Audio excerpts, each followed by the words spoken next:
सत श्री अकाल जी, मैं हाँ हरजोत कौर ਤੇ ਇੱਕ ਵਾਰ ਫਿਰ ਹਾਜ਼ਰ ਹਾਂ ਜੀ ਲੈ ਕੇ ਖਾਸ ਇਮੀਗ੍ਰੇਸ਼ਨ ਸ਼ੋ ਉਡਾਰੀ ਵਿਦੇਸ਼ਾਂ ਨੂੰ।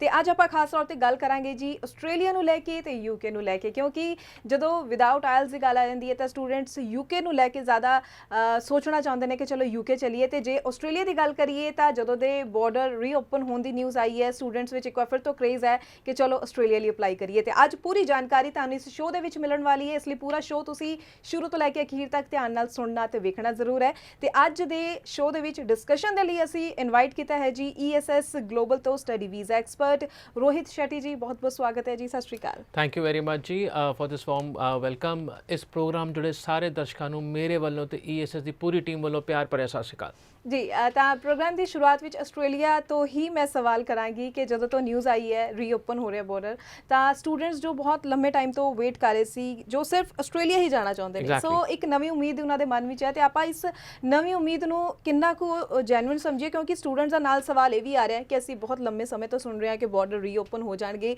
ਤੇ ਇਹਨਾਂ ਨੂੰ ਇਸ ਨਿਊਜ਼ ਨੂੰ ਅਸੀਂ ਕਿੰਨਾ ਕੁ ਪ੍ਰੈਕਟੀਕਲ ਸਮਝੀਏ। ਦੇਖੋ ਅਜੇ ਤੱਕ ਜਿਹੜੀਆਂ ਵੀ ਪਾਇਲਟ ਪ੍ਰੋਜੈਕਟਸ ਦੀਆਂ ਨਿਊਜ਼ ਪਿਛਲੇ ਸਾਲ ਨਵੰਬਰ ਤੋਂ ਆਉਂਦੀਆਂ ਪਈਆਂ ਸੀਗੀਆਂ, ਜਦ ਚਾਰਲਸ ਡਾਰਵਿਨ ਯੂਨੀਵਰਸਿਟੀ ਨੇ ਕਿਹਾ ਸੀ ਅਸੀਂ ਆਪਣਾ ਪਾਇਲਟ ਪ੍ਰੋਜੈਕਟ ਚੱਕਾਂਗੇ, ਪਰ ਇੰਡੀਆ ਤੋਂ ਨਹੀਂ ਲੈ ਕੇ ਗਏ, ਉਹ ਸਿੰਗਾਪੁਰ ਤੇ ਉਧਰ ਤਾਇਵਾਨ ਦੇ ਸਟੂਡੈਂਟਸ ਲੈ ਕੇ ਗਏ ਜਿਹੜੇ।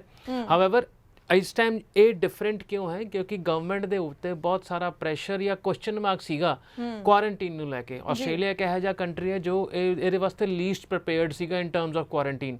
ਉੱਥੇ ਅਕੋਮੋਡੇਸ਼ਨ ਦੇਣ ਵਾਸਤੇ ਜਗ੍ਹਾ ਹੀ ਨਹੀਂ ਸੀ ਬੱਚਿਆਂ ਨੂੰ, ਜਿੰਨੇ ਬੱਚਿਆਂ ਨੂੰ ਵਾਪਸ ਬੁਲਾਉਂਦੇ ਤਾਂ ਕਿੱਥੇ ਕੁਆਰੰਟੀਨ ਰੱਖਦੇ ਤੇ ਕਿਸ ਤਰੀਕੇ ਨਾਲ ਉਹਦਾ ਇਨਫਰਾਸਟ੍ਰਕਚਰ ਚੱਲਦਾ, ਬਿਲਕੁਲ, ਕਿਉਂਕਿ ਪੈਸਾ ਬੜਾ ਇੰਪੋਰਟੈਂਟ ਹੈਗਾ ਚੀਜ਼ਾਂ ਵਾਸਤੇ। ਤਾਂ ਇਸ ਟਾਈਮ ਇਹ ਡਿਫਰੈਂਟ ਤੇ ਰੌਕ ਸੋਲਿਡ ਪਲਾਨ ਕਿਉਂ ਹੈ? ਕਿਉਂਕਿ ਆਸਟ੍ਰੇਲੀਆ 'ਚ ਨਿਊ ਸਾਊਥ ਵੇਲਸ ਸਟੇਟ ਦੀਆਂ ਕੁਝ ਚੁਣਿੰਦਾ ਯੂਨੀਵਰਸਿਟੀਆਂ ਨੇ ਆਪਣੇ ਪੈਸਿਆਂ ਦੇ ਨਾਲ ਪੂਲ ਬਣਾਇਆ ਤਾਂ ਕਿ ਉੱਥੇ ਦੇ ਲੋਕਲ ਸਿਟੀਜ਼ਨ ਤੇ ਟੈਕਸੇਸ਼ਨ ਤੇ ਵੀ ਕੋਈ ਬੋਝ ਨਾ ਆਵੇ। ਆਪਣੇ ਉੱਥੇ ਇੱਕ ਹਾਊਸਿੰਗ ਕੰਪਨੀ ਹੈ ਸਪੇਸ ਜੀ, ਉਹਦੇ ਨਾਲ ਕੰਟਰੈਕਟ ਕੀਤਾ ਵੀ ਤੁਸੀਂ ਕੁਆਰੰਟੀਨ ਪਲੇਸਿਸ ਬਣਾਓ ਐਟਲੀਸਟ 250 ਬੱਚਿਆਂ ਵਾਸਤੇ, ਅਸੀਂ ਉਹਨਾਂ ਨੂੰ ਫੇਜ਼ਡ ਮੈਨਰ ਦੇ ਵਿੱਚ ਵਾਪਸ ਲੈ ਕੇ ਆਉਣਾ ਚਾਹੁੰਦੇ ਹਾਂ। ਪਿਛਲੇ ਹਫਤੇ ਇਹਦੇ ਮੋਹਰ ਲੱਗ ਗਈ ਇਹਦੇ ਕੁਆਰੰਟੀਨ ਦੇ ਉੱਤੇ ਪਲਾਨ ਦੇ ਉੱਤੇ ਫੈਡਰਲ ਤੇ ਸਟੇਟ ਗਵਰਨਮੈਂਟ ਦੋਨਾਂ ਦੀ। ਜਿਹੜੀ ਸਟੇਟਮੈਂਟ ਮਿਨਿਸਟਰੀ ਤੋਂ ਆਈ ਸੀ ਪਿਛਲੇ ਹਫਤੇ, ਬੜਾ ਕਲੀਅਰਲੀ ਲਿਖਿਆ ਸੀਗਾ ਦਸੰਬਰ ਤੋਂ ਬਾਅਦ ਫੋਰਟਨਾਈਟ ਬੇਸਿਸ ਤੇ ਚਾਰਟਰਡ ਫਲਾਈਟਾਂ ਚਲਾਈ ਜਾਣਗੀਆਂ ਤੇ ਉਸ ਤੋਂ ਬਾਅਦ ਸਟੂਡੈਂਟਸ ਨੂੰ ਪਹਿਲਾ ਲੋਟ 250 ਦਾ ਹੋਏਗਾ। ਤੇ ਬੈਸਟ ਪਾਰਟ ਪਤਾ ਕੀ ਹੈ ਇਹਦੀ, ਐਂਡ ਇੱਕ ਸਾਈਡ ਇਫੈਕਟ ਵੀ ਇਹਦੇ ਨਾਲ ਹੈਗਾ, ਬੈਸਟ ਪਾਰਟ ਵੀ ਹੈਗਾ। ਬੈਸਟ ਪਾਰਟ ਇਹ ਹੈ, ਪਹਿਲਾਂ ਸਪੈਕੂਲੇਸ਼ਨ ਲਾਏ ਜਾਂਦੇ ਸੀ ਵੀ ਇੰਡੀਆ ਦਾ ਨਾਮ ਉਸ ਕੰਟਰੀ ਦੀ ਲਿਸਟ 'ਚ ਨਹੀਂ ਆਉਣਾ ਜਿਹੜੇ ਪਹਿਲਾਂ ਲੈ ਕੇ ਜਾਣਗੇ, ਪਰ ਉਹਨਾਂ ਨੇ ਬੜਾ ਸਪਸ਼ਟ ਕਰਤਾ ਇਹ ਜਿਹੜਾ ਆਫਰ ਹੈ ਹਰੇਕ ਕੰਟਰੀ ਵਾਸਤੇ ਓਪਨ ਹੈ। ਇਹਨੂੰ ਜੋੜਿਆ ਕਿਵੇਂ ਜਾਏਗਾ ਜਾਂ ਕੰਟਰੋਲ ਕਿਵੇਂ ਕੀਤਾ ਜਾਏਗਾ? ਜਿੰਨੀਆਂ ਨਿਊ ਸਾਊਥ ਵੇਲ ਦੀਆਂ ਯੂਨੀਵਰਸਿਟੀਆਂ ਹੈ ਉਹਨਾਂ ਨੂੰ ਕੋਟਾ ਦੇ ਦਿੱਤਾ ਗਿਆ ਵੀ ਤੁਸੀਂ 30 ਬੱਚਾ ਲੈ ਕੇ ਆ ਸਕਦੇ ਹੋ ਵਾਪਸ ਆਪਣੇ, ਜਿਹੜਾ ਜ਼ਰੂਰੀ ਹੈਗਾ। ਹਰੇਕ ਯੂਨੀਵਰਸਿਟੀ ਨੂੰ ਇੱਕ ਸਰਟਨ ਨੰਬਰ ਆਫ ਕੋਟਾ ਦੇ ਦਿੱਤਾ ਇਰਰਿਸਪੈਕਟਿਵ ਕੰਟਰੀ ਜ਼ਰੂਰੀ ਨਹੀਂ ਹੈ, ਬਟ ਅਗੇਨ ਕੋਟਾ ਜ਼ਰੂਰੀ ਹੈਗਾ। ਹੁਣ ਉਹ ਕੋਟਾ ਕਿਵੇਂ ਚੱਲੇਗਾ? ਜਿਹੜਾ ਬੱਚਾ ਆਨਲਾਈਨ ਪੜ੍ਹਦਾ ਪਿਆ ਜਾਂ ਉੱਥੋਂ ਪੜ੍ਹਾਈ ਛੱਡ ਕੇ ਵਾਪਸ ਆਇਆ ਸੀ ਤੇ ਉਦੋਂ ਬਸ ਸਟਰੱਕ ਹੀ ਹੈ ਇੰਡੀਆ ਦੇ ਵਿੱਚ, ਡੈਫਰ ਕਰਦਾ ਪਿਆ, ਸਭ ਤੋਂ ਪਹਿਲਾਂ ਵਾਰੀ ਉਹਨਾਂ ਦੀ ਹੀ ਆਣੀ ਹੈ। ਜਿਵੇਂ ਅਸੀਂ ਪਹਿਲਾਂ ਵੀ ਆਪਣੇ ਫੇਸਬੁੱਕ ਪਲੇਟਫਾਰਮ ਤੋਂ ਕਿੰਨੀ ਵਾਰ ਦੱਸਿਆ, ਆਨਲਾਈਨ ਇੱਕ ਜ਼ਰੂਰੀ ਕ੍ਰਾਈਟੀਰੀਆ ਬਣ ਜਾਏਗਾ ਉੱਥੇ ਜਾਣ ਦਾ, ਕਿਉਂਕਿ ਐਨਰੋਲਮੈਂਟ ਇੱਕ ਇਹੋ ਜਿਹੀ ਚੀਜ਼ ਹੈ ਜੋ ਤੁਹਾਨੂੰ ਜੈਨੂਇਨ ਸਟੂਡੈਂਟ ਸਾਬਤ ਕਰਦੀ ਹੈਗੀ ਹੈ। ਇਟ ਇਜ਼ ਨਾਟ ਮੈਂ ਉੱਥੇ ਜਾ ਕੇ ਕੰਮ ਹੀ ਕਰਨਾ, ਪੜ੍ਹਨਾ ਹੈ ਨਾ ਤਾਂ ਇੱਥੇ ਬੈਠ ਕੇ ਇੱਕ ਅੱਧਾ ਸਬਜੈਕਟ ਪੜ੍ਹਿਆ ਜਾ ਸਕਦਾ ਹੈ। ਤੇ ਹਰੇਕ ਉਸ ਬੱਚੇ ਵਾਸਤੇ ਇਹ ਰਿਕਮੈਂਡੇਸ਼ਨ ਹੈ, ਆਪਣੀ ਯੂਨੀਵਰਸਿਟੀ ਦੇ ਇਨ ਟੱਚ ਹੋ ਜਾਓ that yes ਤੁਹਾਡਾ ਕੋਟਾ ਕਿੰਨਾ ਹੈਗਾ, how can I qualify for that, what are the expense involved for that। as of now ਜਿਹੜਾ ਕੁਆਰੰਟੀਨ ਦਾ ਐਕਸਪੈਂਸ ਹੈ, ਜਿਹੜੀ ਸਟੇਟਮੈਂਟ ਆਈ ਹੈ, ਉਹ ਉੱਥੋਂ ਦੀ ਗਵਰਨਮੈਂਟ ਔਰ ਯੂਨੀਵਰਸਿਟੀਜ਼ ਬੇਅਰ ਕਰਨਗੀਆਂ। ਬੱਚੇ ਨੂੰ ਉਹਦੇ ਉੱਤੇ ਆਪਣਾ ਕੋਈ ਪੈਸਾ ਲਾਉਣ ਦੀ ਲੋੜ ਨਹੀਂ ਹੈਗੀ, ਬਟ ਤੁਹਾਡੀ ਯੂਨੀਵਰਸਿਟੀ ਤੁਹਾਨੂੰ ਇਹਦੇ ਬਾਰੇ ਪ੍ਰੋਪਰ ਗਾਈਡਲਾਈਨ ਦੇ ਸਕਦੀ ਹੈ। ਜੇ ਤੁਸੀਂ ਇੱਥੇ ਆਏ ਹੋ, ਸਟਰੱਕ ਹੋ, ਵੀਜ਼ਾ ਲੱਗਿਆ ਹੋਇਆ ਤੇ ਇੱਕ ਦਾ ਸਬਜੈਕਟ ਆਨਲਾਈਨ ਪੜ੍ਹਦੇ ਪਏ ਹੋ, ਸਿਡਨੀ ਦੀਆਂ ਯੂਨੀਵਰਸਿਟੀ, ਨਿਊ ਸਾਊਥ ਵੇਲ ਦੀਆਂ ਯੂਨੀਵਰਸਿਟੀਜ਼ ਦਾ ਰਾਦਰ, ਜਿਹੜੇ ਬਹੁਤ ਸਾਰੀ ਯੂਨੀਵਰਸਿਟੀਆਂ ਆਉਂਦੀਆਂ ਹੈਗੀਆਂ ਆਊਟ ਆਫ ਸਿਡਨੀ ਵੀ, ਉਹਨਾਂ ਨਾਲ ਇਨ ਟੱਚ ਹੋ ਤੇ ਆਪਣਾ ਜਿਹੜਾ ਪਲਾਨ ਹੈਗਾ ਇੱਥੋਂ ਵਾਪਸ ਜਾਣ ਦਾ ਉਹਨੂੰ ਸ਼ੁਰੂਆਤ ਕਰੋ। ਜੀ ਜੀ ਬਿਲਕੁਲ। ਸੋ ਆਸਟ੍ਰੇਲੀਆ ਦੇ ਰਿਗਾਰਡਿੰਗ ਤੁਹਾਡੇ ਵੀ ਮਨ ਵਿੱਚ ਅਗਰ ਕੋਈ ਸਵਾਲ ਹੈ ਤਾਂ ਸਕਰੀਨ ਤੇ ਵੀ ਲਗਾਤਾਰ ਨੰਬਰ ਡਿਸਪਲੇ ਹੋ ਰਿਹਾ ਹੈ। ESS ਗਲੋਬਲ ਦੀ ਟੀਮ ਜੋ ਹੈ ਤੁਹਾਡੇ ਹਰ ਸਵਾਲ ਦਾ ਜਵਾਬ ਦੇਣ ਲਈ ਤਿਆਰ ਬੈਠੀ ਹੈ, ਸੋ ਇਸ ਲਈ ਤੁਸੀਂ ਕਾਲ ਕਰਕੇ ਕੋਈ ਵੀ ਕੁਐਰੀ ਹੋਵੇ ਉਹ ਜ਼ਰੂਰ ਕਲੀਅਰ ਨਾਲ ਦੀ ਨਾਲ ਕਰ ਲਿਆ ਕਰੋ ਤਾਂ ਕਿ ਤੁਹਾਨੂੰ ਕੋਈ ਵੀ ਡਾਊਟ ਨਾ ਰਹਿ ਜਾਏ। ਤੇ ਬਾਕੀ ਅਸੀਂ ਕੋਸ਼ਿਸ਼ ਕਰਦੇ ਹਾਂ ਕਿ ਇਸ ਸ਼ੋਅ ਦੇ ਵਿੱਚ ਹਰ ਉਹ ਸਵਾਲ ਸ਼ਾਮਿਲ ਕਰੀਏ ਜੋ ਤੁਹਾਡੇ ਜ਼ਿਹਨ ਵਿੱਚ ਚੱਲ ਰਿਹਾ ਹੈ। ਆਸਟ੍ਰੇਲੀਆ ਨੂੰ ਲੈ ਕੇ ਆਪਾਂ ਹੁਣ ਇਹ ਤਾਂ ਚਲੋ ਕਲੀਅਰ ਹੋ ਗਿਆ ਜੋ ਲੇਟੈਸਟ ਅਪਡੇਟਸ ਨੇ, ਪਰ ਅਗਰ ਹੁਣ ਗੱਲ ਕਰੀਏ ਕਿ ਸਟੂਡੈਂਟਸ ਅਪਲਾਈ ਕਰਨਾ ਚਾਹੁੰਦੇ ਨੇ ਤਾਂ ਉਹ ਹੁਣ ਕਿਹੜੇ ਇਨਟੇਕ, ਕਿਹੜਾ ਲੇਟੈਸਟ ਇਨਟੇਕ ਜਿਹਦੇ ਲਈ ਅਪਲਾਈ ਕਰਨ? ਦੇਖੋ ਜਨਵਰੀ ਇਨਟੇਕ ਉਹ ਅਖੀਰਲਾ ਇਨਟੇਕ ਰਹੇਗਾ ਉਹਨਾਂ ਬੱਚਿਆਂ ਵਾਸਤੇ ਜਿਹੜੀ ਮੇਰੀ ਅਜ਼ੰਪਸ਼ਨ ਹੈਗੀ ਹੈ ਜਿਨ੍ਹਾਂ ਨੂੰ ਸਕਾਲਰਸ਼ਿਪ 30% ਮਿਲੇਗਾ। ਆਸਟ੍ਰੇਲੀਆ ਨੇ ਇੰਟਰੋਡਿਊਸ ਕੀਤਾ ਸੀ ਸਕਾਲਰਸ਼ਿਪ ਆਨਲਾਈਨ ਪੜ੍ਹਾਈ ਵਾਸਤੇ। ਤੁਸੀਂ ਜਾ ਨਹੀਂ ਪਾ ਰਹੇ ਹੋ, ਅਸੀਂ ਸਮਝਦੇ ਹਾਂ ਐਜ਼ ਅ ਯੂਨੀਵਰਸਿਟੀ, ਤਾਂ ਤੁਸੀਂ ਪ੍ਰਾਈਸਿੰਗ ਦੇ ਵਿੱਚ 30-40% ਕੱਟ ਲੈ ਲਓ, ਕਿਉਂਕਿ ਚੀਜ਼ਾਂ ਹੌਲੀ ਹੌਲੀ ਨਾਰਮਲ ਹੁੰਦੀਆਂ ਪਈਆਂ ਨੇ। ਤੇ ਅਗਲਾ ਜੁਲਾਈ ਇਨਟੇਕ ਫੇਸ ਟੂ ਫੇਸ ਹੀ ਹੋਣਾ। ਯੂਨੀਵਰਸਿਟੀਜ਼ ਆਰ ਕੌਨਫੀਡੈਂਟ, ਕਿਉਂਕਿ ਇਸ ਤੋਂ ਉੱਪਰ ਤਾਂ ਹੁਣ ਕੋਵਿਡ ਸਾਹਿਬ ਨੇ ਐਕਸੈਪਟ ਕਰ ਲਿਆ ਤੇ ਵੈਕਸੀਨੇਸ਼ਨ ਉਸ ਤਰ੍ਹਾਂ ਨਾਲ ਚੱਲੀ ਹੋਈ ਹੈ, ਤੇ ਅਗਲਾ ਜੁਲਾਈ ਤਾਂ ਫੇਸ ਟੂ ਫੇਸ ਹੀ ਹੈ। January will be the last intake ਜਿਹੜਾ ਬੱਚਾ ਆਸਟ੍ਰੇਲੀਆ ਜਾਣਾ ਚਾਹੁੰਦਾ ਹੈ। 2019 ਚ 12ਵੀਂ ਕੀਤੀ ਹੈ। ਆਸਟ੍ਰੇਲੀਆ ਹਮੇਸ਼ਾ ਫੇਮਸ ਰਿਹਾ ਐਂਡ ਟੂ ਐਂਡ, ਮਤਲਬ 1 ਸਾਲ ਦਾ ਵੀ ਗੈਪ ਐਕਸੈਪਟ ਨਹੀਂ ਕਰਦਾ ਸੀ 12ਵੀਂ ਤੋਂ ਬਾਅਦ। ਅੱਜ ਉਹ 2019 ਜਿਹੜਾ ਪਾਸ ਆਊਟ ਹੈ, ਉਸ ਤੋਂ ਬਾਅਦ ਕੈਨੇਡਾ ਰਿਫਿਊਜ਼ ਹੋ ਤੁਸੀਂ, ਚਾਹੇ 1 ਵਾਰ 2 ਵਾਰ 3 ਵਾਰ, ਵਿਚ ਐਵਰ ਨੰਬਰ ਆਫ ਟਾਈਮਸ, ਉਹ ਉਹਨਾਂ ਵਾਸਤੇ ਜਨਵਰੀ ਫਾਈਨਲ ਕਾਲ ਰਹੇਗਾ ਆਸਟ੍ਰੇਲੀਆ ਵਾਸਤੇ, ਕਿਉਂਕਿ ਜੁਲਾਈ ਆਂਦੇ ਆਂਦੇ ਇਹ ਗੈਪ ਵੱਜੇਗਾ ਤੇ ਤੁਸੀਂ ਨਾਨ ਜੀਟੀ ਆਟੋਮੈਟਿਕਲੀ ਹੋ ਜਾਓਗੇ। ਜਾਂ ਉਹਨਾਂ ਬੱਚਿਆਂ ਵਾਸਤੇ ਇਨਟੇਕ ਇੰਪੋਰਟੈਂਟ ਹੈ ਜਿਹੜੇ ਸਕਾਲਰਸ਼ਿਪ ਦੇਖਦੇ ਪਏ ਨੇ। ਅੱਜ ਦੀ ਡੇਟ ਦੇ ਵਿੱਚ ਉੱਥੇ ਆਲਮੋਸਟ 90% ਸਕਾਲਰਸ਼ਿਪ ਯੂਨੀਵਰਸਿਟੀਆਂ ਦਿੰਦੀਆਂ ਪਈਆਂ ਨੇ ਅਕੋਮੋਡੇਸ਼ਨ ਉੱਤੇ, ਆਲਮੋਸਟ 30 to 40% ਦਿੰਦੀਆਂ ਪਈਆਂ ਨੇ ਫੀਸਿਸ ਉੱਤੇ। ਤਾਂ ਇਮੈਜਿਨ ਕਰੋ ਤੁਹਾਨੂੰ ਮਰਸੀਡੀਜ਼ ਇੱਕ ਨਾਰਮਲ ਕਾਰ ਦੀ ਪ੍ਰਾਈਸ 'ਤੇ ਮਿਲ ਜੇ, ਹੋਰ ਕੀ ਚਾਹੀਦੀ ਹੈ। ਮਰਸੀਡੀਜ਼ ਤੋਂ ਮੇਰਾ ਮਤਲਬ ਬਹੁਤ ਵਧੀਆ ਯੂਨੀਵਰਸਿਟੀ, ਗਰੁੱਪ 8 ਵੀ ਹੋ ਸਕਦੀ ਹੈ, ਔਰ ਨਾਰਮਲ ਟੀਅਰ 2 ਯੂਨੀਵਰਸਿਟੀ ਦੇ ਪ੍ਰਾਈਸਿੰਗ 'ਤੇ ਮਿਲ ਜੇ, ਨਥਿੰਗ ਲਾਈਕ ਇਟ। ਜੀ ਬਿਲਕੁਲ। ਤੇ ਜਿੱਥੇ ਆਪਾਂ ਪਹਿਲਾਂ ਕਈ ਵਾਰੀ ਸ਼ੋਜ਼ ਵਿੱਚ ਮੈਂ ਗੱਲ ਵੀ ਕਰਦੀ ਹਾਂ ਉਹਨਾਂ ਪ੍ਰੋਫਾਈਲਸ ਦੀ ਜਿਨ੍ਹਾਂ ਦੇ ਓਵਰਆਲ 6 ਨੇ, 21 ਵਿੱਚ 5.5 ਹੈ, ਤਾਂ ਉਹ ਅਗਰ ਕੋਈ ਹੋਰ ਆਪਸ਼ਨ ਲਾ ਦੇ ਤਾਂ ਅੱਜ ਦੇ ਟਾਈਮ ਵਿੱਚ ਆਸਟ੍ਰੇਲੀਆ ਨਾਲ ਹੀ ਬੈਸਟ ਆਪਸ਼ਨ ਰਹਿ ਸਕਦਾ। ਐਗਜ਼ੈਕਟਲੀ, ਬਿਲਕੁਲ ਜੀ। ਆਸਟ੍ਰੇਲੀਆ ਨੇ ਕਦੇ ਵੀ ਓਵਰਆਲ 6 ਇਕੱਲੇ 6 ਤੇ ਉਹ ਕੀਤਾ ਹੀ ਨਹੀਂ, ਕਿਉਂਕਿ ਉਹ ਸਮਝਦੇ ਨੇ ਹਰੇਕ ਜਿਹੜਾ ਮੋਡਿਊਲ ਦਾ ਜਿਹੜਾ ਥੋੜਾ ਆਇਲਸ ਐਗਜ਼ਾਮ ਹੁੰਦਾ ਉਹਦੀ ਅਲੱਗ ਇੰਪੋਰਟੈਂਸ ਹੈ। ਤੁਸੀਂ ਜਨਰਿਕ 4-6 ਲੈ ਕੇ ਆਪਣੀ ਇੰਗਲਿਸ਼ ਪ੍ਰੂਵ ਨਹੀਂ ਕਰ ਸਕਦੇ, ਅਨਲਾਈਕ ਹਰੇਕ ਕੰਟਰੀ ਦਾ ਪਾਲਿਸੀ ਹੁੰਦਾ ਸਟੂਡੈਂਟ ਵੀਜ਼ਾ ਦਾ। ਆਸਟ੍ਰੇਲੀਆ ਕਹਿੰਦਾ ਕਈ ਕੋਰਸਿਸ ਦੇ ਵਿੱਚ ਰਾਈਟਿੰਗ ਨੂੰ 6 ਲੈ ਕੇ ਚੱਲਦਾ, ਕਿਉਂਕਿ ਉਹਦੇ ਕੋਰਸ ਦੇ ਵਿੱਚ ਰਾਈਟਿੰਗ ਦੀ ਇੰਪੋਰਟੈਂਸ ਹੈਗੀ ਹੈ, ਤਾਂ ਹੀ ਉਸ ਮੋਡਿਊਲ ਨੂੰ ਕੰਪਰੋਮਾਈਜ਼ ਨਹੀਂ ਕੀਤਾ ਜਾ ਸਕਦਾ। ਬਾਕੀ ਸਾਰੇ module is perfectly okay to be compromised. ਠੀਕ ਹੈ ਬਿਲਕੁਲ। ਸੋ ਜਿਹੜੇ ਸਟੂਡੈਂਟਸ ਸੋਚਦੇ ਹੁੰਦੇ ਨੇ ਕਿ ਵਾਰੀ ਕੈਨੇਡਾ ਅਪਲਾਈ ਨਹੀਂ ਕਰ ਪਾ ਰਹੇ, ਉਹਨਾਂ ਨੂੰ ਹੁੰਦਾ ਕਿ ਹੋਰ ਕਿਹੜੀ ਬੈਸਟ ਆਪਸ਼ਨ ਹੈ। ਸੋ ਜਦੋਂ ਤੋਂ ਅਨਾਉਂਸਮੈਂਟ ਹੋਈ ਹੈ ਕਿ ਆਸਟ੍ਰੇਲੀਆ ਦੇ ਬਾਰਡਰਸ ਰੀਓਪਨ ਹੋ ਰਹੇ ਨੇ, ਸੋ ਇੱਕ ਬੈਸਟ ਆਪਸ਼ਨ ਆਸਟ੍ਰੇਲੀਆ ਇੱਕ ਵਾਰ ਫਿਰ ਤੋਂ ਸਟੂਡੈਂਟਸ ਲਈ ਬਣ ਚੁੱਕੀ ਹੈ।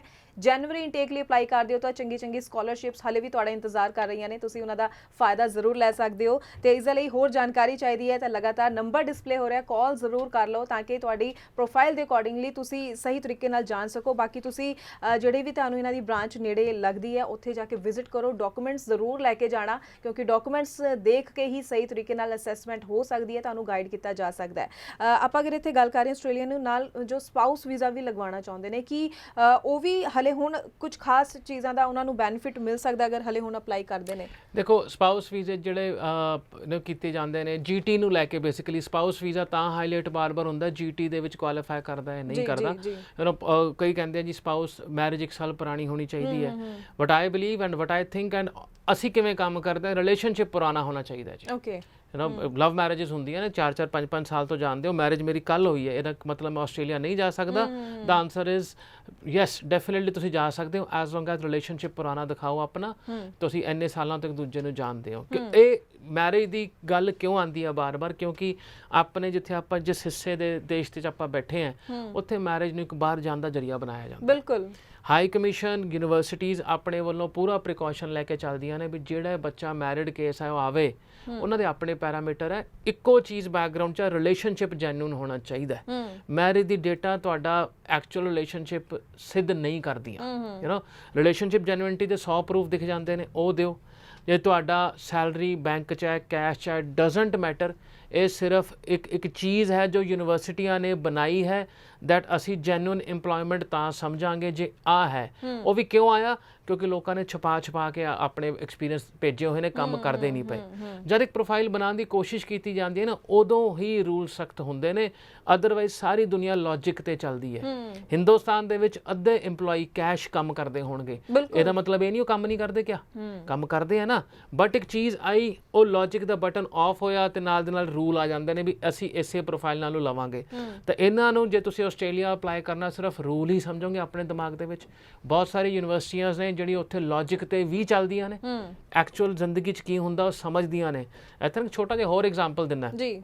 ਇੱਕ ਬੱਚਾ ਜਿਵੇਂ ਆਂਦਾ ਹੈ +2 ਮੇਰੀ ਗ੍ਰੈਜੂਏਸ਼ਨ ਹੋਈ 2018 ਦੇ ਵਿੱਚ, ਉਹਦਾ ਐਕਸਪੀਰੀਅੰਸ 2019 ਦੇ ਵਿੱਚ ਜੁਲਾਈ ਤੋਂ ਸ਼ੁਰੂ ਹੁੰਦਾ, ਇਸ ਸਾਲ ਦਾ ਗੈਪ ਸੀਗਾ। ਕਹਿੰਦਾ ਭਾਜੀ ਮੈਂ ਨਾ 18 ਤੋਂ ਐਕਸਪੀਰੀਅੰਸ ਬਣਾ ਸਕਦਾ। ਮੈਂ ਕਿਹਾ ਵਾਹ ਕਾਕਾ ਤੇਰੀ ਤਾਂ ਜ਼ਿੰਦਗੀ ਬੜੀ ਪਰਫੈਕਟ ਹੈ।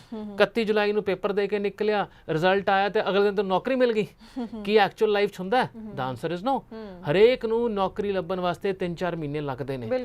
ਤਾਂ ਜਦ ਵੀ ਤੁਸੀਂ ਕੋਈ ਸਟੋਰੀ ਬਣਾਓ ਤਾਂ ਲੌਜਿਕ ਤੇ ਚੱਲੋ, ਪਰਫੈਕਸ਼ਨ ਤੇ ਨਾ ਚੱਲੋ। ਜੇ ਇੰਨੀ ਕਿ ਦੁਨੀਆ ਪਰਫੈਕਟ ਹੁੰਦੀ ਆ, ਚੀਜ਼ਾਂ ਖਲਾਰਾ ਪੈਂਦੀਆਂ ਹੀ ਨਾ। ਜੀ ਜੀ ਜੀ ਬਿਲਕੁਲ। ਤੇ ਮੈਂ ਤੇ ਜ਼ਰੂਰ ਜਾਣਨਾ ਚਾਹਾਂਗੀ, ਜਿਵੇਂ ਕਿ ਆਪਾਂ ਕੈਨੇਡਾ ਦੇ ਲਈ ਬੇਸਿਕ ਪੁਆਇੰਟਸ ਦੀ ਅਗਰ ਗੱਲ ਕਰੀਏ, ਆਇਲਸ ਵਿੱਚ ਓਵਰਆਲ 6 ਹੋਣ ਤਾਂ ਚਲੋ ਅੱਛਾ ਹੁੰਦਾ ਹੈ, ਕੋਰਸ ਦੀ ਰੈਲੇਵੈਂਸੀ ਹੋਣਾ ਜ਼ਰੂਰੀ ਹੈ, SOP ਦੇ ਉੱਪਰ ਕੰਮ ਕੀਤਾ ਹੋਣਾ ਬਹੁਤ ਜ਼ਰੂਰੀ ਹੈ। ਤੇ ਆਪਾਂ ਆਸਟ੍ਰੇਲੀਆ ਦੀ ਜਿੱਥੇ ਗੱਲ ਕਰਦੇ ਹਾਂ ਤਾਂ ਇਹਦੇ ਲਈ ਕਿਹੜੇ ਕੀ ਪੁਆਇੰਟਸ ਹੈ ਜਿਨ੍ਹਾਂ ਤੇ ਧਿਆਨ ਰੱਖਣਾ ਬਹੁਤ ਜ਼ਰੂਰੀ ਹੈ? ਦੇਖੋ ਐਲੀਜੀਬਿਲਿਟੀ, ਜਿਵੇਂ ਆਪਾਂ ਬਾਹਰ ਦੇ ਮੁਲਕਾਂ 'ਚ ਪੜ੍ਹਨ ਜਾਂਦੇ ਆ, 2 ਤਰ੍ਹਾਂ ਦੀ ਐਲੀਜੀਬਿਲਿਟੀ ਸਾਨੂੰ ਚਾਹੀਦੀ ਹੈ ਜਿਹੜੀ ਆਪਾਂ ਪੂਰੀ ਕਰੀਏ। ਪਹਿਲੀ ਅਕੈਡਮਿਕ ਐਲੀਜੀਬਿਲਿਟੀ, ਵੀ ਮੇਰੇ ਜੇ ਆਪਾਂ 12ਵੀਂ ਤੋਂ ਬਾਅਦ ਜਾਂਦੇ ਆ, ਮੇਰੇ ਕੋਲ 60% ਨੰਬਰ ਹੋਣੇ ਚਾਹੀਦੇ ਨੇ ਘੱਟੋ ਘੱਟ ਟੂ ਕੁਆਲੀਫਾਈ। ਐਂਡ ਆਜ ਦੇ ਵਿੱਚ 6 ਬੈਂਡ, ਕੋਈ 5.5 ਤੋਂ ਘੱਟ ਨਹੀਂ, 1 ਚਾਹੇ 2 ਚਾਹੇ ਡਜ਼ਨਟ ਮੈਟਰ, ਪਰ ਕੋਈ 5.5 ਤੋਂ ਘੱਟ ਨਹੀਂ ਹੋਣਾ ਚਾਹੀਦਾ। ਗੈਪ ਇਸ ਟਾਈਮ 2019 ਵਾਲਾ ਕੁਆਲੀਫਾਈ ਕਰਦਾ, ਪਰ ਆਮ ਤੌਰ ਤੇ ਜਦ ਆਪਾਂ ਜੁਲਾਈ 'ਚ ਪਹੁੰਚਾਂਗੇ ਤਾਂ 2021 ਵਾਲਾ ਹੀ ਕੁਆਲੀਫਾਈ ਕਰੇਗਾ ਜੁਲਾਈ 2022 ਵਾਸਤੇ। ਇੱਕ ਦੂਸਰੇ ਬੱਚਾ ਆਂਦਾ ਜਿਹਨੇ ਗ੍ਰੈਜੂਏਸ਼ਨ ਕੀਤੀ ਹੈ, ਹੁਣ ਉਹਦੇ ਵਿੱਚ ਤੁਹਾਡਾ ਜਿਹੜਾ ਗ੍ਰੈਜੂਏਸ਼ਨ ਆ 2012 'ਚ ਵੀ ਹੋ ਸਕਦੀ ਹੈ, 13 'ਚ ਵੀ ਹੋ ਸਕਦੀ ਹੈ। ਜੇ ਤੁਸੀਂ ਉਸ ਤੋਂ ਬਾਅਦ ਉਹ ਪੜ੍ਹਾਈ ਨੂੰ ਵਰਤਿਆ ਐਕਸਪੀਰੀਅੰਸ ਦੇ ਵਿੱਚ, ਕਿਉਂਕਿ ਪੜ੍ਹਾਈ ਕਰਦੇ ਆ ਪੈਸੇ ਕਮਾਉਣ ਪਿੱਛੇ ਕਰਦੇ ਆ ਨਾ, ਜੇ ਪੜ੍ਹਾਈ ਕੀਤੀ ਤੇ ਬਾਹਰ ਨੌਕਰੀ ਨਾ ਕੀਤੀ, ਅੱਜ ਮੈਂ ਸੁੱਤਾ ਉੱਠਿਆ ਤੇ ਚਲੋ ਆਸਟ੍ਰੇਲੀਆ ਚੱਲੀਏ, ਐ ਨਹੀਂ ਹੁੰਦਾ। ਜੇ ਤੁਸੀਂ ਉਹ ਪੜ੍ਹਾਈ ਵਰਤੀ ਹੈ ਨੌਕਰੀ ਦੇ ਵਿੱਚ, ਅੱਜ ਤੁਸੀਂ ਮਾਸਟਰਸ ਕੋਰਸ ਕਰਨਾ ਚਾਹੁੰਦੇ ਹੋ, ਕੋਰਸ ਉਹ ਲਵੋ ਜਿਹੜਾ ਪੂਰਾ ਪ੍ਰੋਫਾਈਲ ਨੂੰ ਉੱਪਰ ਚੱਕੇ। ਕਹਿਣ ਦਾ ਮਤਲਬ ਹੈ ਗੈਪ ਈਅਰ ਜਿਹੜਾ ਹੈ ਇਹਨੂੰ ਮੈਂ ਸਾਲਾਂ 'ਚ ਨਹੀਂ ਕਰਾਂਗਾ, 4 ਸਾਲ 5 ਸਾਲ 10-10 ਸਾਲ ਪੁਰਾਣੇ ਗੈਪ ਦੇ ਵੀ ਵੀਜ਼ੇ ਲੱਗਦੇ ਨੇ ਜੇ ਤੁਸੀਂ ਪ੍ਰੋਫਾਈਲ ਨੂੰ ਚੰਗੀ ਤਰ੍ਹਾਂ ਬਣਾਓ। ਆਲਸ 6.5 ਬੈਂਡ ਕੋਈ 5.5 ਤੋਂ ਘੱਟ ਨਾ ਹੋਵੇ, ਔਰ ਆਲਸ 6 ਬੈਂਡ ਕੋਈ 5.5 ਤੋਂ ਘੱਟ ਨਾ ਹੋਵੇ। ਇਹ ਦੋਨੋਂ ਕੈਟਾਗਰੀਜ਼ ਦੇ ਵਿੱਚ ਅਪਲਾਈ ਕਰ ਸਕਦੇ ਹੋ ਆਉਣ ਵਾਲੇ ਜਨਵਰੀ ਇਨਟੇਕ ਦੇ ਵਿੱਚ। ਸਪਾਊਸ ਕੇਸਿਸ ਸਿਰਫ ਔਰ ਸਿਰਫ ਮਾਸਟਰਸ ਵਾਸਤੇ ਹੀ ਐਲੀਜੀਬਲ ਹੁੰਦੇ ਨੇ। ਓਕੇ ਬਿਲਕੁਲ। ਸੋ ਤੁਸੀਂ ਵੀ ਜ਼ਰੂਰ ਇਹਨਾਂ ਸਾਰੀ ਗੱਲਾਂ ਦਾ ਧਿਆਨ ਰੱਖੋ, ਕਿਉਂਕਿ ਅੱਜ ਆਪਾਂ ਫਿਲਹਾਲ ਜੋ ਹੈ ਹੁਣ ਆਸਟ੍ਰੇਲੀਆ ਦੀ ਗੱਲ ਕਰ ਰਹੇ ਹਾਂ, ਤਾਂ ਕਿਹੜੀ ਖਾਸ ਗੱਲਾਂ ਨੇ ਜਿਨ੍ਹਾਂ ਨੂੰ ਤੁਸੀਂ ਬਿਲਕੁਲ ਧਿਆਨ ਵਿੱਚ ਰੱਖਣਾ ਹੈ ਤਾਂ ਕਿ ਕਿਤੇ ਵੀ ਕੋਈ ਕਮੀ ਨਾ ਰਵੇ। ਜੇਕਰ ਤੁਸੀਂ ਆਪਣੀ ਜੋ ਪ੍ਰੋਫਾਈਲ ਜੋ ਹੈ ਪ੍ਰੋਸੈਸ ਕਰਵਾਉਣ ਜਾ ਰਹੇ ਹੋ ਤੇ ਸਕਸੈਸਫੁਲੀ ਫਸਟ ਟਾਈਮ ਵਿੱਚ ਵੀਜ਼ਾ ਹੈ, ਇਹੀ ਹਰੇਕ ਦੀ ਉਮੀਦ ਹੁੰਦੀ ਹੈ, ਇਹੀ ਹਰ ਕੋਈ ਸੋਚਦਾ ਹੈ, ਤੇ ਉਹ ਤਾਂ ਹੀ ਮੁਮਕਿਨ ਹੋ ਪਾਏਗਾ ਜੇਕਰ ਤੁਸੀਂ ਸਹੀ ਵੇ ਦੇ ਨਾਲ, ਜੈਨੂਇਨ ਵੇ ਦੇ ਨਾਲ ਚੱਲ ਕੇ ਆਪਣੀ ਫਾਈਲ ਜੋ ਹੈ ਪ੍ਰੋਸੈਸ ਕਰਵਾਉਂਦੇ ਹੋ। ਸੋ ਹੁਣ ਮੈਂ ਜ਼ਰੂਰ ਗੱਲ ਕਰਨਾ ਚਾਹਾਂਗੀ UK ਨੂੰ ਲੈ ਕੇ, ਕਿਉਂਕਿ ਇਹ ਜ਼ਰੂਰ ਜਾਣਨਾ ਚਾਹੂੰਗੀ ਕਿ ਜਦੋਂ ਗੱਲ ਹੁੰਦੀ ਹੈ ਕਿ ਵਿਦਆਊਟ ਆਇਲਸ ਗੈਪ ਕਿੰਨਾ ਵੀ ਹੋਵੇ, ਸਪਾਊਸ ਨੂੰ ਲੈ ਕੇ ਜਾਣਾ ਨਾਲ, ਮਤਲਬ ਬਹੁਤ ਹੀ ਲੱਗਦਾ ਕਿ ਸਭ ਤੋਂ ਈਜ਼ੀ ਆਪਸ਼ਨ UK ਹੈ, ਤਾਂ ਕਿ ਵਾਕਈ ਹੀ ਇੰਨਾ ਈਜ਼ੀ ਹੈ UK ਲਈ ਅਪਲਾਈ ਕਰਨਾ ਔਰ ਵੀਜ਼ਾ ਲੈਣਾ?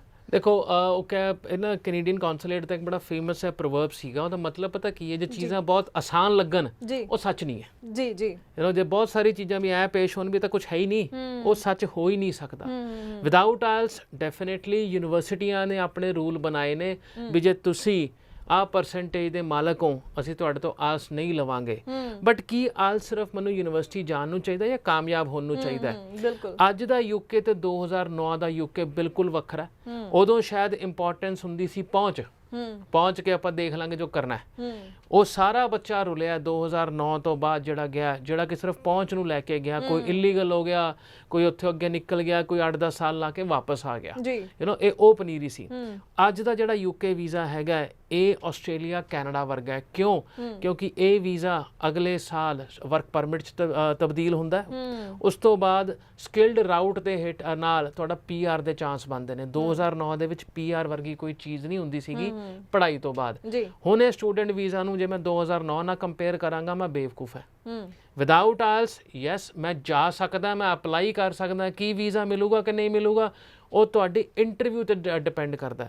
ਹੁਣ ਕਈ ਲੋਕੀ ਇੰਟਰਵਿਊ ਨੂੰ ਇੰਗਲਿਸ਼ ਦਾ ਟੈਸਟ ਮੰਨ ਕੇ ਚੱਲਦੇ ਆ। ਬਿਲਕੁਲ। ਬਟ ਇੰਟਰਵਿਊ ਤੁਹਾਡੀ ਸਮਝ ਹੈ।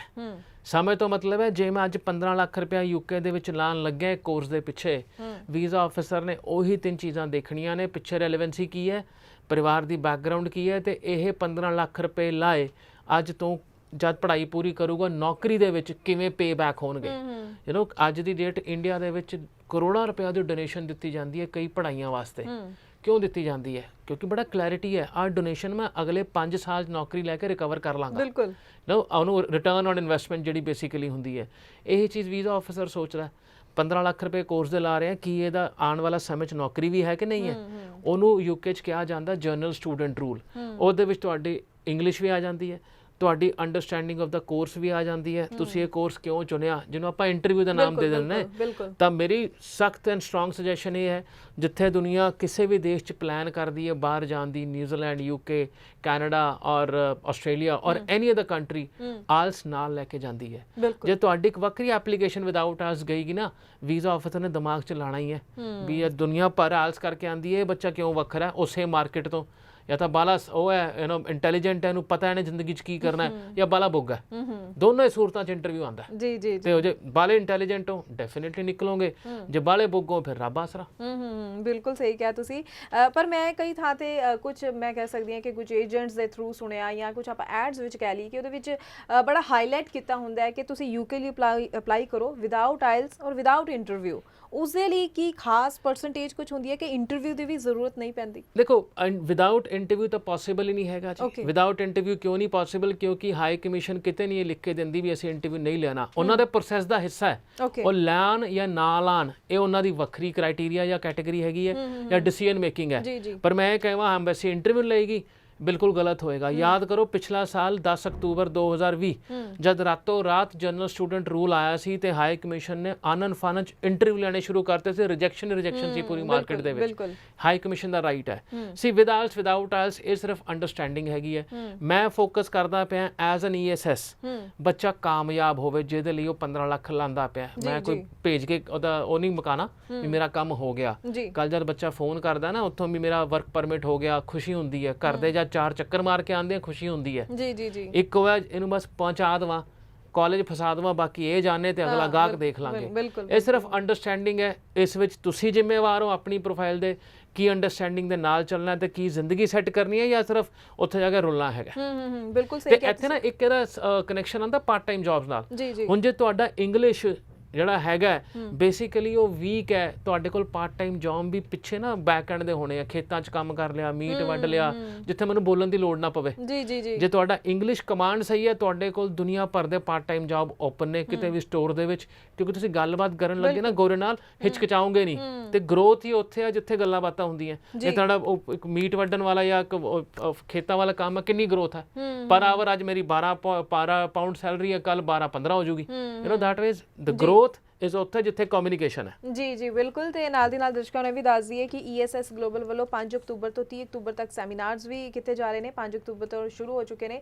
ਸੋ ਤੁਸੀਂ ਇਸ ਸੈਮੀਨਾਰ ਦਾ ਹਿੱਸਾ ਬਣ ਕੇ ਹੋਰ ਜਾਣਕਾਰੀ ਵੀ ਜ਼ਰੂਰ ਲੈ ਸਕਦੇ ਹੋ। ਤੇ ਮੈਂ ਇੱਥੇ ਜ਼ਰੂਰ ਜਾਣਨਾ ਚਾਹੂੰਗੀ ਇਹਨਾਂ ਸੈਮੀਨਾਰਸ ਰਿਗਾਰਡਿੰਗ ਵੀ ਕਿ ਕਿਹੜੇ ਸਟੂਡੈਂਟਸ ਨੂੰ ਇੱਥੋਂ ਕਿਸ ਤਰ੍ਹਾਂ ਦਾ ਫਾਇਦਾ ਔਰ ਕਿਸ ਤਰ੍ਹਾਂ ਦੀ ਜਾਣਕਾਰੀ ਮਿਲ ਸਕੇਗੀ, ਤਾਂ ਕਿ ਜਿੰਨੇ ਵੀ ਦਰਸ਼ਕ ਸਾਡਾ ਸ਼ੋਅ ਵੇਖ ਰਹੇ ਨੇ ਉਹ ਵੀ ਆਪਣਾ ਮਾਈਂਡ ਬਣਾਉਣ ਤੇ ਇਸ ਸੈਮੀਨਾਰ ਦਾ ਹਿੱਸਾ ਬਣ ਸਕਣ। ਦੇਖੋ ਇਹ ਸੈਮੀਨਾਰ ਜਿਹੜੇ ਕਵਰ ਹੋਣਗੇ, ਗੁਰਿੰਦਰ ਭਾਜੀ, ਮਾਈਸੈਲਫ ਐਂਡ ਵਿਕਰਮ ਜੋ ਸੇਲਸ ਹੈਡ ਹੈ ESS ਦੇ ਸਾਰੇ, ਉਹ ਕਰਨਗੇ ਅਲੱਗ-ਅਲੱਗ ਆਫਿਸਿਸ ਦੇ ਵਿੱਚ ਇੱਕੋ ਟਾਈਮ ਤੇ। ਉਹ ਤੁਹਾਨੂੰ ਸ਼ੈਡਿਊਲ ਜਾਂ ਕਿਹਦੀ ਪ੍ਰੈਜ਼ੈਂਸ ਕਿੱਥੇ ਹੈਗੀ ਹੈ ਸਾਡੇ ਫੇਸਬੁੱਕ ਪੇਜ ਤੋਂ ਪਤਾ ਲੱਗਦੀ ਰਹੇਗੀ। ਦ ਮੇਨ ਏਜੰਡਾ ਇਸ ਸੈਮੀਨਾਰਸ ਦਾ ਇਹ ਹੈਗਾ ਜਨਵਰੀ ਇਨਟੇਕ, ਕਿਉਂਕਿ ਫਲਾਈਟਾਂ ਨਾਰਮਲ ਚੱਲਦੀਆਂ ਪਈਆਂ ਨੇ UK ਦੀਆਂ।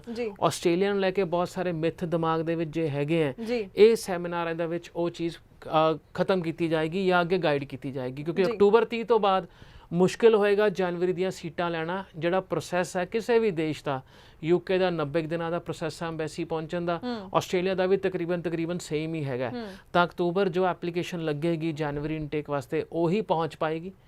ਟਾਈਮਲੀ ਇੱਕ ਐਪਲੀਕੇਸ਼ਨ ਨੂੰ ਖਤਮ ਕਰਨਾ ਬੜਾ ਜ਼ਰੂਰੀ ਹੈ। ਐਕਸਟੈਂਸ਼ਨ ਤੇ ਜਾਣਾ ਜਾਂ ਐਨਰੋਲ ਹੋ ਕੇ ਪੜ੍ਹਨਾ, ਕਿਤੇ ਨਾ ਕਿਤੇ ਰਿਫੰਡ ਕਲੌਜ਼ਸ ਪਿਕਚਰ 'ਚ ਆ ਜਾਂਦੇ ਨੇ ਜਿਸ ਪੈਸੇ ਦਾ ਨੁਕਸਾਨ ਹੈ।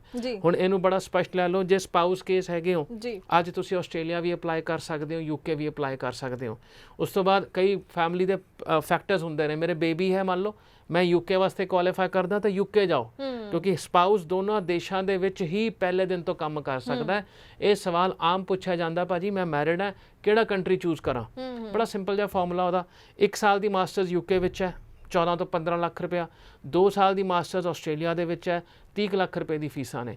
1 ਸਾਲ ਪੜ੍ਹ ਕੇ 2 ਸਾਲ ਦਾ ਵਰਕ ਪਰਮਿਟ ਹੈ। 2 ਸਾਲ ਪੜ੍ਹ ਕੇ ਆਸਟ੍ਰੇਲੀਆ ਦੇ ਵਿੱਚ 2, 3 ਜਾਂ 4 ਸਾਲ ਦਾ ਵਰਕ ਪਰਮਿਟ ਹੈ, ਡਿਪੈਂਡ ਕਿੱਥੇ ਪੜ੍ਹਦੇ ਪਏ ਹੋ। UK ਦੇ ਵਿੱਚ ਬੇਬੀ ਨਾਲ ਲੈ ਕੇ ਜਾ ਸਕਦੇ ਹੋ। ਆਸਟ੍ਰੇਲੀਆ ਦੇ ਵਿੱਚ ਚਾਂਸਸ ਘੱਟ ਹੈ ਜੇ ਬੇਬੀ ਹੈਗਾ, ਕਿਉਂਕਿ GT ਅਲੱਗ-ਅਲੱਗ ਹੈ ਉੱਥੇ। UK ਦੇ ਵਿੱਚ ਬੇਬੀ ਦੀ ਐਜੂਕੇਸ਼ਨ ਫ੍ਰੀ ਹੈ, ਆਸਟ੍ਰੇਲੀਆ ਦੇ ਵਿੱਚ ਬੇਬੀ ਦੀ ਐਜੂਕੇਸ਼ਨ ਫ੍ਰੀ ਨਹੀਂ ਹੈਗੀ। ਤੇ ਕਾਸਟਿੰਗ ਦੇਖ ਲਓ, ਸਮੇਂ ਦੀ ਮੰਗ ਦੇਖ ਲਓ, ਐਂਡ ਆਪਣਾ ਰੈਫਰੈਂਸ। ਕਈ ਵਾਰ ਹੁੰਦਾ ਨਾ ਮੇਰਾ ਚਾਚਾ ਜੀ ਦਾ ਮੁੰਡਾ ਪੱਕਾ ਆਸਟ੍ਰੇਲੀਆ ਪੜ੍ਹ ਕੇ ਹੋਇਆ, ਮੈਂ ਉੱਥੇ ਹੀ ਜਾਣਾ ਹੈ, ਫੇਅਰ ਇਨਫ ਹੈ। ਐਜ਼ ਲੌਂਗ ਐਜ਼ ਤੁਸੀਂ ਕੁਆਲੀਫਾਈ ਕਰਦੇ ਪਏ ਹੋ, ਜਨਵਰੀ ਇਨਟੇਕ ਦਾ ਜਿਹੜਾ ਓਪਰਚੁਨਿਟੀ ਹੈ ਉਹਨੂੰ ਨਾ ਛੱਡਣਾ। ਆਸਟ੍ਰੇਲੀਆ ਵਾਸਤੇ ਗੈਪ ਵੱਧਦਾ ਰਹੇਗਾ ਜੀ। ਯੂਕੇ ਦੇ ਵਿੱਚ 2018 ਪਾਸ ਆਊਟ 12ਵੀਂ ਵਾਲਾ ਵੀ ਜਾ ਸਕਦਾ ਹੈ ਐਜ਼ ਲੌਂਗ ਐਜ਼ ਜਗ੍ਹਾ ਓਪਨ ਹੈ। ਇਹ ਨਹੀਂ ਮੈਂ ਲੰਡਨ ਹੀ ਜਾਣਾ ਜਾਂ ਬਰਮਿੰਗਮ ਹੀ ਜਾਣਾ ਹੈ। ਕੁਛ ਯੂਨੀਵਰਸਿਟੀਆਂ ਅਜੇ ਵੀ 2018 pass out with detail explanation ਲੈਂਦੀਆਂ ਪਈਆਂ ਨੇ ਜੀ। ਡਿਟੇਲ ਐਕਸਪਲੇਨੇਸ਼ਨ ਮਤਲਬ ਹੈ ਘਰੇ ਬੈਠ ਕੇ ਟੀਵੀ ਨਹੀਂ ਦੇਖਿਆ ਹੋਣਾ ਚਾਹੀਦਾ, ਕੁਝ ਨਾ ਕੁਝ ਜ਼ਿੰਦਗੀ 'ਚ ਸਿੱਖਿਆ ਹੋਣਾ ਚਾਹੀਦਾ, ਚਾਹੇ ਉਹ ਖੇਤੀਬਾੜੀ 'ਚੋਂ ਕੁਝ ਨਾ ਕੁਝ ਸਿੱਖਿਆ ਤੁਸੀਂ, ਉਹ ਸਾਰਾ ਡਿਟੇਲ ਐਕਸਪਲੇਨੇਸ਼ਨ ਯੂਕੇ ਹਜੇ ਵੀ ਲੈਂਦਾ ਪਿਆ। ਓਵਰਆਲ 6 ਬੈਂਡ ਕੋਈ 5.5 ਤੋਂ ਘੱਟ ਨਹੀਂ ਯੂਕੇ ਦੇ ਵਿੱਚ, ਇੱਧਰ ਵੀ ਸੇਮ ਆ ਆਸਟ੍ਰੇਲੀਆ ਦੇ ਵਿੱਚ। ਆਇਲਸ ਵਿੱਚ ਕੋਈ ਉਹ ਨਹੀਂ ਹੈਗੀ, ਆਪਣਾ ਪਾਸ ਆਊਟ ਈਅਰ 'ਚ ਰਿਲੈਕਸੇਸ਼ਨ ਹੈ ਯੂਕੇ ਦੇ ਵਿੱਚ ਐਂਡ ਫੈਮਲੀਜ਼ ਦੇ ਕੇਸ ਨੂੰ ਲੈ ਕੇ ਰਿਲੈਕਸੇਸ਼ਨ ਹੈ ਯੂਕੇ ਦੇ ਵਿੱਚ ਜੀ। ਤੇ ਬਹੁਤ ਵਧੀਆ ਤਰੀਕੇ ਨਾਲ ਤੁਸੀਂ ਜੋ ਹੈ ਐਕਸਪਲੇਨ ਕੀਤਾ ਹੈ। ਸਾਰੇ ਦਰਸ਼ਕ ਜਿਹੜਾ ਸਾਡੇ ਸ਼ੋਅ ਵੇਖ ਰਹੇ ਨੇ ਕਿ ਕੀ ਓਪਰਚੁਨਿਟੀਜ਼ ਆਸਟ੍ਰੇਲੀਆ ਵਿੱਚ ਨੇ ਤੇ ਯੂਕੇ ਆਉਣ ਦੇ ਕੀ ਫਾਇਦੇ ਨੇ। ਸੋ ਤੁਸੀਂ ਰਿਲੇਟ ਕਰ ਪਾਓਗੇ, ਮੈਨੂੰ ਪਤਾ ਤੁਸੀਂ ਜ਼ਰੂਰ ਰਿਲੇਟ ਕਰ ਲਿਆ ਹੋਏਗਾ ਕਿ ਅਸੀਂ ਕਿਸ ਥਾਂ ਦੇ ਲਈ ਬੈਸਟ ਰਹਿਣ ਵਾਲੇ ਹਾਂ ਜਾਂ ਸਾਡੀ ਪ੍ਰੋਫਾਈਲ ਕਿਸ ਤਰ੍ਹਾਂ ਦੀ ਹੈ ਤਾਂ ਸਾਨੂੰ ਕਿਹੜੇ ਰਸਤੇ ਤੁਰਨਾ ਚਾਹੀਦਾ ਹੈ।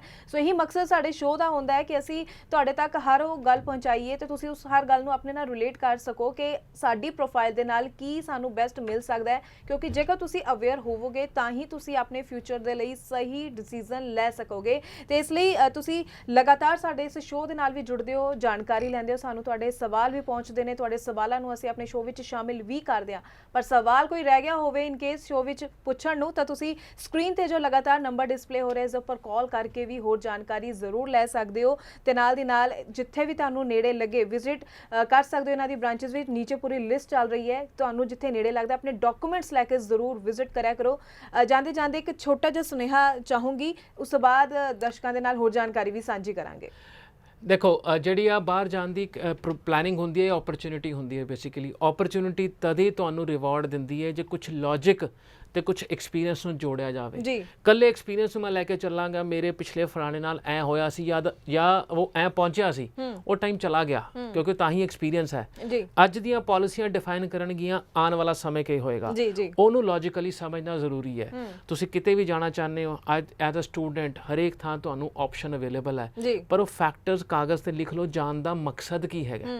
ਜੇ ਸਿਰਫ ਪਹੁੰਚਣਾ ਫਿਰ ਠੀਕ ਹੈ, ਟੂਰਿਸਟ ਵੀਜ਼ਾ ਅਪਲਾਈ ਕਰੋ ਜਾਂ ਪੜਾਸ ਕੱਢੋ, ਜਿਹੋ ਜਿਹੀ ਮਰਜ਼ੀ ਪ੍ਰੋਫਾਈਲ ਹੈ, ਪ੍ਰੋਫਾਈਲ ਸਾਹਮਣੇ ਰੱਖ ਕੇ ਆਪਣਾ ਡੈਸਟੀਨੇਸ਼ਨ ਤੁਸੀਂ ਸਿਲੈਕਟ ਕਰੋਗੇ, ਤੁਹਾਡਾ ਐਕਸਪਲੋਇਟੇਸ਼ਨ ਬਚੇਗਾ, ਤੁਹਾਡਾ ਪੈਸਿਆਂ ਦਾ ਨੁਕਸਾਨ ਬਚੇਗਾ। ਜੀ ਜੀ ਜੀ ਬਿਲਕੁਲ। ਤੇ ਜਾਣ ਤੋਂ ਪਹਿਲਾਂ ਤੁਹਾਨੂੰ ਮਿਲਵਾਣੇ ਉਹਨਾਂ ਸਟੂਡੈਂਟਸ ਦੇ ਨਾਲ ਵੀ ਜਿਨ੍ਹਾਂ ਨੇ ESS ਗਲੋਬਲ ਤੋਂ ਆਪਣਾ ਵੀਜ਼ਾ ਪ੍ਰੋਸੈਸ ਕਰਵਾਇਆ ਸੀ, ਵੀਜ਼ਾ ਲੱਗ ਚੁੱਕਿਆ ਹੈ, ਉਹਨਾਂ ਦਾ ਐਕਸਪੀਰੀਅੰਸ ਕਿਵੇਂ ਦਾ ਰਿਹਾ ਜਾਣਦੇ ਉਹਨਾਂ ਦੀ ਹੀ ਜ਼ੁਬਾਨੀ। ਮੇਰਾ ਨਾਮ ਯਾਦਵਿੰਦਰ ਸਿੰਘ ਹੈ ਜੀ, ਮੈਂ ਫਾਜ਼ਿਲਕਾ ਡਿਸਟ੍ਰਿਕਟ ਤੋਂ ਬਿਲੋਂਗ ਕਰਦਾ ਤੇ ਮੈਂ 2017 ਦੇ ਵਿੱਚ ਆਪਣੀ +2 ਪਾਸ ਆਊਟ ਸੀਗਾ ਤੇ ਉਸ ਤੋਂ ਬਾਅਦ ਮੇਰਾ ਕੇਸ ਥੋੜਾ ਕੰਪਲਿਕੇਟਡ ਸੀਗਾ ਸਟੱਡੀ ਨੂੰ ਲੈ ਕੇ ਕੈਨੇਡਾ ਵਾਸਤੇ। ਤੇ ਮੇਰੇ ਫਰੈਂਡ ਨੇ ਮੈਨੂੰ ਸੁਜੈਸਟ ਕੀਤਾ ESS ਗਲੋਬਲ ਵਿਜ਼ਿਟ ਕਰਨ ਲਈ ਤੇ ਜਦੋਂ ਮੈਂ ਕੀਤਾ ਤੇ ਸਾਰੀ ਟੀਮ ਨੇ ਬਹੁਤ ਵਧੀਆ ਵਰਕ ਕੀਤਾ ਮੇਰੇ ਕੇਸ ਤੇ ਮੈਂ ਸਪੈਸ਼ਲੀ ਥੈਂਕਸ ਕਰਦਾ ਹਰਮਨ ਸਰ ਦਾ ਜਿਨ੍ਹਾਂ ਨੇ ਬਹੁਤ ਵਧੀਆ ਮੇਰੀ ਹੈਲਪ ਕੀਤੀ ਤੇ ਵਿਦਿਨ 2 ਮੰਥ ਦੇ ਵਿੱਚ ਮੈਂ ਆਪਦਾ ਕੈਨੇਡਾ ਦਾ ਸਟੱਡੀ ਵੀਜ਼ਾ ਗ੍ਰਾਂਟ ਕਰ ਲਿਆ। ਤੇ ਮੈਂ ਆਪਣੇ ਸਾਰੇ ਫਰੈਂਡ ਨੂੰ ਸੁਜੈਸਟ ਕਰਦਾ ਕਿ ਉਹ ਇੱਕ ਵਾਰ ਜ਼ਰੂਰ ਵਿਜ਼ਿਟ ਕਰਨ ਤੇ ਆਪਣਾ ਕੇਸ ਅਪਲਾਈ ਕਰਨ। ਸਤਿ ਸ਼੍ਰੀ ਅਕਾਲ ਜੀ, ਮੇਰਾ ਨਾਮ ਰਮਨਜੀਤ ਕੌਰ ਹੈ ਤੇ ਮੇਰੀ ਕੁਆਲੀਫਿਕੇਸ਼ਨ BC ਹੈ। ਮੇਰੇ ਬੈਂਡ 6 ਬੈਂਡਸ ਨੇ। ਮੈਂ ਕੈਨੇਡਾ ਲਈ ਅਪਲਾਈ ਕਰਨਾ ਚਾਹੁੰਦੀ ਸੀ ਬਟ ਮੇਰੀ 7 ਰਿਫਿਊਜ਼ਲਸ ਕਰਕੇ ਮੈਂ ਬਹੁਤ ਜ਼ਿਆਦਾ ਨਿਰਾਸ਼ ਹੋ ਗਈ ਸੀਗੀ। ਫਿਰ ਮੈਨੂੰ ਕਿਸੇ ਨੇ ਰეკਮੈਂਡ ਕੀਤਾ ਕਿ ਤੁਸੀਂ ESS ਗਲੋਬਲ ਜਾਓ। ਫਿਰ ਮੈਂ ਆਪਣੇ ਫਾਦਰ ਨਾਲ ਇੱਥੇ ਆਈ, ਫਿਰ ਮੈਂ ਸਟਾਫ ਨੂੰ ਮਿਲੀ, ਸਪੈਸ਼ਲੀ ਮੈਂ ਸਵਾਤੀ ਮੈਮ ਨੂੰ ਮਿਲੀ। ਉਹਨਾਂ ਨੇ ਮੇਰੀ ਬਹੁਤ ਹੈਲਪ ਕੀਤੀ। ਉਹਨਾਂ ਨੇ ਮੈਨੂੰ ਦੱਸਿਆ ਕਿ ਤੁਹਾਡਾ ਵੀਜ਼ਾ ਲੱਗ ਸਕਦਾ ਆ। ਅੱਜ ਮੈਂ ਬਹੁਤ ਖੁਸ਼ ਹਾਂ ਕਿਉਂਕਿ ਮੇਰਾ ਵੀਜ਼ਾ ਆ ਗਿਆ ਵਾ। ਤੇ ਮੈਂ ਤੁਹਾਨੂੰ ਸਾਰਿਆਂ ਨੂੰ ਰეკਮੈਂਡ ਕਰਨਾ ਚਾਹੁੰਦੀ ਹਾਂ ਕਿ ਤੁਸੀਂ ESS ਗਲੋਬਲ ਤੋਂ ਤੇ ਆਓ ਤੇ ਸਟਾਫ ਨਾਲ ਮਿਲੋ ਤੇ ਤੁਹਾਡਾ ਵੀ ਵੀਜ਼ਾ ਜ਼ਰੂਰ ਲੱਗੇਗਾ। Thank you so much. Hello everyone, मैं गुरदीप कौर। मैं एक्चुअली बाजपुर उत्तराखंड तो बिलोंग करती हूँ। मैं किसी दिन गुरविंदर सर की वीडियो देखी, मैं बहुत इंस्पायर हुई कि हाँ किन्ने ईजी वे च सब कुछ एक्सप्लेन करते हैं।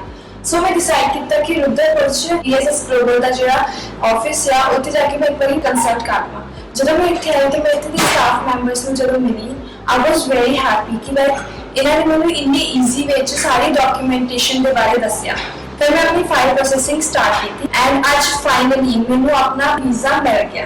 ਸੋ ਤੁਸੀਂ ਜਾਣ ਲਿਆ ਕਿ ਇਹਨਾਂ ਸਟੂਡੈਂਟਸ ਨੇ ਕਿਵੇਂ ESS ਗਲੋਬਲ ਤੋਂ ਪੂਰੀ ਸਹੀ ਤਰੀਕੇ ਨਾਲ ਗਾਈਡੈਂਸ ਲਈ ਔਰ ਉਸੇ ਤਰੀਕੇ ਨਾਲ ਚੱਲੇ ਔਰ ਅੱਜ ਉਹਨਾਂ ਦੇ ਵੀਜ਼ਾ ਆ ਚੁੱਕੇ ਨੇ। ਉਹਨਾਂ ਦੇ ਚਿਹਰੇ ਦੀ ਮੁਸਕਾਨ ਹੀ ਦੱਸ ਰਹੀ ਹੈ ਕਿੰਨੇ ਖੁਸ਼ ਨੇ ਆਪਣਾ ਵੀਜ਼ਾ ਲੈ ਕੇ। ਸੋ ਤੁਸੀਂ ਵੀ ਅਗਰ ਆਪਣਾ ਵੀਜ਼ਾ ਟਾਈਮਲੀ ਔਰ ਜੈਨੂਇਨ ਵੇ ਦੇ ਨਾਲ ਲੈਣਾ ਚਾਹੁੰਦੇ ਹੋ ਤਾਂ ਸਕਰੀਨ ਤੇ ਦਿੱਤੇ ਨੰਬਰ ਤੇ ਕਾਲ ਕਰਕੇ ਪੂਰੀ ਜਾਣਕਾਰੀ ਲਓ ਤੇ ਫਟਾਫਟ ਜੋ ਹੈ ਅਪਲਾਈ ਕਰ ਲਓ ਤਾਂ ਕਿ ਤੁਹਾਡਾ ਵੀਜ਼ਾ ਤੁਹਾਡੇ ਹੱਥ ਵਿੱਚ ਜਲਦੀ ਤੋਂ ਜਲਦੀ ਆ ਜਾਏ। ਤੇ ਤੁਹਾਡਾ ਇੱਕ ਵਾਰ ਫਿਰ ਤੋਂ ਬਹੁਤ ਬਹੁਤ ਧੰਨਵਾਦ ਜੀ Thank you very ਜਾਣਕਾਰੀ much ਲਈ। ਜੀ, thank you। ਤੇ ਇਸ ਦੇ ਨਾਲ ਹੀ ਹੁਣ ਮੈਨੂੰ ਯਾਨੀ ਕਿ ਹਰਜੋਤ ਕੌਰ ਨੂੰ ਵੀ ਦਿਓ ਇਜਾਜ਼ਤ। ਧੰਨਵਾਦ।